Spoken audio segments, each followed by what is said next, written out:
muuqaal cajiib ayaan idiin soo gudbin doonaa. Cagaftan gurida jajabinaysa waxa ay ka mid ahayd dhacdooyin ka dhacay waddanka Ghana. Qoys isqabay oo aabe iyo hooyo ahaa ayaa gurigan lahaa. Gabadhu waxay lahayd dhulka, ninkuna waa uu dhisay. Kabacdi way isqabteen oo way kala tageen. Gar ayaa loo qaaday, in badan ayaa lagu daalay. Gabadha waxaa la yidhi guriga ha la iibiyo, lacagta qaybsada. Wayse diiday oo waxay tidhi ma rabo. Waa yahay guriga lacagta ninka u celi ayaa la yidhi. Waa diiday haddana.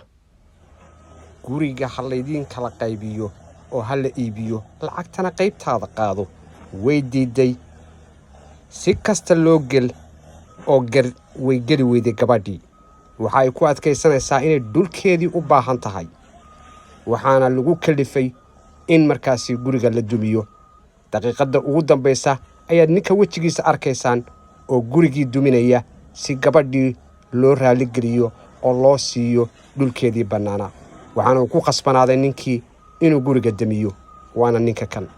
Mahadsanidin. Waana sheeko cajiib ah oo la yaab ku noqotay waddanka Ghana. Lamaanahan oo loo garnaqi waayey. Mahadsanidin.